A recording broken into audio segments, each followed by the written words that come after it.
Hello दोस्तों, मैं शालू अग्रवाल आज आपको कक्षा 10 के सूरदास के पद भावार्थ सहित समझाऊंगी। सूरदास के ये पद सूर सागर के भ्रमर गीत से लिए गए हैं। ये 4 पद हैं। इन पदों में गोपियों की व्यथा को बताया गया है। जब श्री कृष्ण गोपियों को छोड़कर मथुरा चले गए थे, तो गोपियां उनके आने का इंतजार कर रही थी। लेकिन श्री कृष्ण ने स्वयं आने की बजाय अपने मित्र उद्धव को वहां पर भेज दिया। गोपियों को उद्धव ने योग संदेश दिया। योग संदेश का मतलब है कि हर वक्त यही अनुभव करें कि श्री कृष्ण उनके साथ है। निराकार भगवान की पूजा करने के लिए उद्धव ने गोपियों को कहा। तो इस संदेश को सुनकर गोपियों की विरह वेदना और बढ़ गई। गोपियां ज्ञान मार्ग की बजाय प्रेम मार्ग को पसंद करती थी। गोपियों को निराकार भगवान की अपेक्षा साकार भगवान की पूजा करने में आनंद आता था, इसीलिए वो श्री कृष्ण का इंतजार कर रही थी। जब उद्धव ने गोपियों को निराकार यानी कि निर्गुण ब्रह्म का और योग का उपदेश दिया, तो गोपियां उसको सहन ना कर पाई। जब उद्धव गोपियों को ये संदेश दे रहे थे, तभी वहां पर एक भंवरा आ गया। तो गोपियों ने भंवरे के माध्यम से उद्धव को ताना मारा, यानी कि व्यंग बाण छोड़े। भंवरे को कहने के बहाने गोपियों ने उद्धव पर व्यंग बाण छोड़े। इसीलिए इस रचना का नाम भ्रमर गीत सूरदास जी ने रखा है, क्योंकि भंवरे को कहने के बहाने गोपियों ने उद्धव को बातें सुनाई हैं। तो चलिए पहला पद शुरू करते हैं। ऊधो तुम हो अति बड़भागी, अपरस रहत स्नेह तगाते नाहिन मन अनुरागी। यहाँ गोपियां उद्धव जी को कह रही हैं कि उद्धव, तुम तो अति बड़भागी, बहुत अधिक भाग्यशाली हो। बड़भागी मतलब भाग्यशाली हो। अपरस रहत स्नेह तगाते, यानी कि अपरस का मतलब होता है जो छू ना पाया। स्नेह से, प्यार से तुम श्री कृष्ण के प्रेम के बंधन को छू भी नहीं पाए। तगाते मतलब बंधन, धागा। श्री कृष्ण के प्रेम से अछूते ही रहे। उनके साथ रहते हुए भी तुम जो है श्री कृष्ण के प्रेम से अछूते ही रहे, यानी कि उनके प्रेम तुम्हारे मन में नहीं आया। नाहिन मन अनुरागी, तुम्हारे मन में उनके प्रति प्रेम नहीं आया। नाहिन मतलब नहीं, मन मतलब मन, अनुरागी मतलब उनके प्रेम में अनुरक्त नहीं हुए तुम। उनके प्रेम का जो छाप है वो तुम्हारे मन पर नहीं लगी। यानी कि गोपियां उद्धव पर कटाक्ष कर रही हैं कि श्री कृष्ण के साथ रहते हुए भी तुम्हारा मन श्री कृष्ण के प्रेम में अनुरक्त नहीं हुआ। पुरइनी पात रहत जल भीतर, तारस देह नत दागी। पुरइनी पात मतलब कमल के जो पत्ते होते हैं। रहत जल भीतर, वो जल के भीतर ही रहते हैं, जल के अंदर ही रहते हैं। तारस देह न तागी, देह मतलब शरीर, तो भी, ता मतलब तो भी, रस मतलब पानी, देह न दागी, देह मतलब शरीर पर उनके दाग मतलब धब्बा। उनके शरीर पर पानी का एक धब्बा भी नहीं लगता। यानी कि कमल जो है वो पानी में रहते हुए भी पानी से निर्लिप्त रहता है, पानी उसको छू नहीं पाता। उसी प्रकार तुम कृष्ण के साथ रहते हो, फिर भी तुम्हें कृष्ण का प्रेम छू भी नहीं पाया है। इस तरह से गोपियां कटाक्ष कर रही हैं उद्धव पर। ज्यों जल महा तेल की गगरी, बूंद न ताको लागी। और इसी प्रकार एक और उदाहरण दे रही हैं कि ज्यों जैसे, ज्यों का मतलब जैसे, जल महा जल के अंदर, तेल की गगरी, गगरी मतलब घड़ा, जिस घड़े पर तेल लगा होता है वो घड़ा अगर जल के अंदर उसको डाल दें, बूंद न ताको लागे, तो उसको एक बूंद भी जो है पानी की नहीं लगती। ताको मतलब उसको, लागी मतलब लगती, बूंद भी उसको टच नहीं कर पाती, उसको छू नहीं पाती।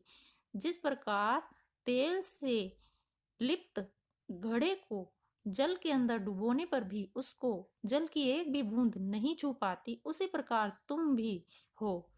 क्योंकि तुम भी श्री कृष्ण के साथ रहते हो, फिर भी तुम्हें श्री कृष्ण के प्रेम का अनुभव अभी तक नहीं हुआ। प्रीति नदी में पाँव न बोरियो, दृष्टि न रूप पर आगी। प्रीति नदी मतलब प्रेम की नदी, श्री कृष्ण के प्रेम की नदी। पाँव मतलब पैर, बोरियो मतलब डुबोयो। अभी तक तुमने प्रीति की नदी में, यानी कि प्रेम की नदी में, श्री कृष्ण के प्रेम की नदी में पाँव भी नहीं डुबोया है। पूरा शरीर तो क्या डुबोना, यानी कि अभी तक तो तुम्हें थोड़ा सा भी प्रेम श्री कृष्ण का नहीं मिला है। दृष्टि न रूप पर आगी, और तुम्हारी दृष्टि उनके रूप में अभी तक मुग्ध नहीं हो पाई है, यानी कि तुम अभी तक उनके रूप पर मुग्ध नहीं हो पाए हो। हर वक्त श्री कृष्ण के साथ रहते हो, तब भी तुम उनके रूप पर अभी तक मुग्ध नहीं हो पाए हो। सूरदास अबला हम भोरी, गुर चांटी ज्यों पागी। सूरदास जी कहते हैं कि गोपियां ये कहने लगी कि हम तो अबला हैं और भोली हैं, जो श्री कृष्ण के प्रेम में पड़ गई। अबला मतलब जिनमें कोई शक्ति नहीं होती, कमजोर होती हैं जो। हम तो अबला और भोली होने के कारण श्री कृष्ण के प्रेम में पड़ गई। तुम तो बड़े भाग्यशाली हो जो उनके प्रेम में अभी तक नहीं पड़े, क्योंकि अगर उनके प्रेम में अगर तुम पड़ जाते तो तुम्हें भी हमारी तरह विरह वेदना सहनी पड़ती, उनके चले जाने के बाद उनकी यादों में खोना पड़ता। हम तो उस प्रकार से श्री कृष्ण के प्रेम में जो है लिप्त हो चुकी हैं, जिस प्रकार गुड़, गुड़ मतलब गुड़ को कहते हैं, और चांटी चींटी को कहते हैं।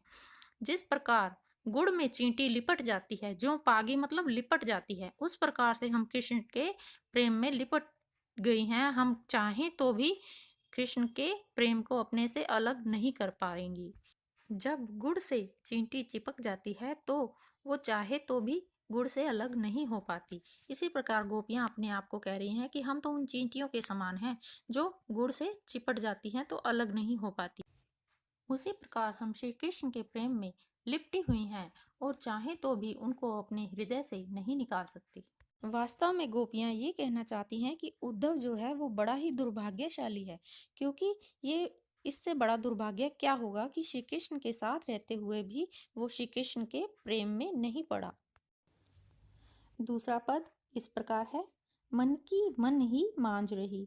अब आगे गोपियां कह रही हैं कि हमारी मन की अभिलाषाएं, मन की इच्छाएं मन के अंदर ही रह गई। क्यों? क्योंकि श्री कृष्ण अब नहीं आ रहे और उन्होंने स्वयं आने की बजाय तुम्हें भेज दिया है। कहिए जाई कौन पे उधो, ना ही परत कहीं।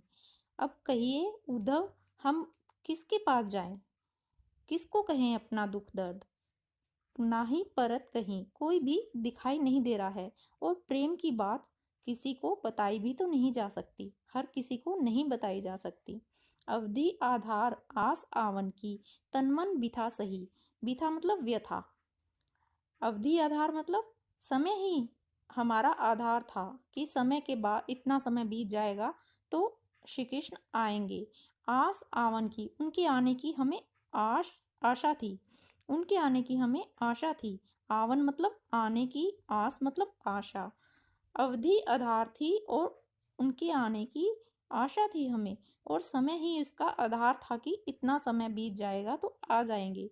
तन मन भी था सही, और इसी के सहारे हमने तन और मन की जो व्यथा है वो सहन की थी कि इतना टाइम बाद तो श्री कृष्ण आ ही जाएंगे। अब इन जोग संदेशनी सुनी सुनी, विरहनी विरह दही। और अब इन जोग संदेशों को सुनकर, जो आप हमें श्री कृष्ण ने भेजा है आपको कि योग का संदेश गोपियों को सुनाओ, अब इन संदेशों को सुन सुनकर विरहनी, यानी कि हम जो वियोगिनी हैं उनकी विरह दही, उनके विरह की आग और भी बढ़ गई है। यानी कि अब बिछुड़ने के कारण, श्री कृष्ण से बिछुड़ने के कारण जो बिछोड़े की जो आग है वो हमारी और भी बढ़ गई है। पहले से ही हम दुखी थी उनके बिछड़ने के कारण, और अब उनके विरह की आग और भी बढ़ गई है। इन योग संदेशों को सुन सुनकर श्री कृष्ण ने जो आपको योग का संदेश हमें सुनाने के लिए कहा है, उसको सुनकर हमारी विरह वेदना और भी बढ़ गई है। चाहती हुती गुहारी, जितही तय उतते धार बही। यहाँ गोपियां कह रही हैं कि वे चाहती, चाहती मतलब चाहती, हुती मतलब थी, वे चाहती थी। गुहार लगाना मतलब पुकारना, जहां से वो पुकारना चाहती थी। जितही ते मतलब जहां से वो चाहती थी कि रक्षा करने के लिए पुकारे, यानी कि श्री कृष्ण से उनको उम्मीद थी कि वो आ जाएंगे। उततय धार बही, वहीं से, उततय मतलब वहीं से, धार बही योग संदेश की धारा बह निकली। यानी कि श्री कृष्ण से उनको उम्मीद थी कि वो आकर उनकी विरह वेदना को शांत करेंगे, लेकिन वहीं से उन्होंने जो है योग संदेश की जो धारा बहा दी है, वो उसमें बह गई हैं, यानी कि उनके दुख को श्री कृष्ण ने ना आकर और योग संदेश को भेजकर और ज्यादा बढ़ा दिया। सूरदास अब धीर धरहि क्यों, मर ज्यादा ना लही। सूरदास जी कहते हैं कि गोपियां कह रही हैं अब धीर धरे ही क्यों, अब धैर्य को क्यों धारण करे, मर्यादा न लही, जबकि श्री कृष्ण ने ही प्रेम की मर्यादा का पालन नहीं किया है। श्री कृष्ण को प्रेम की मर्यादा के अनुसार आ जाना चाहिए था, क्योंकि प्रेम के बदले में तो प्रेम दिया जाता है, जबकि श्री कृष्ण ने योग संदेश भेजकर जो प्रेम की मर्यादा है उसका पालन नहीं किया है। तो अब हम धैर्य को कैसे धारण करें, यानी कि हमारा धैर्य अब छूटा जा रहा है। अब वो धैर्य नहीं धारण कर सकती, क्योंकि अब तो श्री कृष्ण ने मर्यादा ही नहीं रखी है, प्रेम की मर्यादा का पालन ही नहीं किया है। इस प्रकार से गोपियां अपनी विरह वेदना को उद्धव को बता रही थी। धन्यवाद। बाकी की वीडियो नेक्स्ट पार्ट में। अगर आपको वीडियो अच्छी लगी हो तो इसे लाइक कीजिए, शेयर कीजिए और मेरे चैनल को सब्सक्राइब करना ना भूलिए।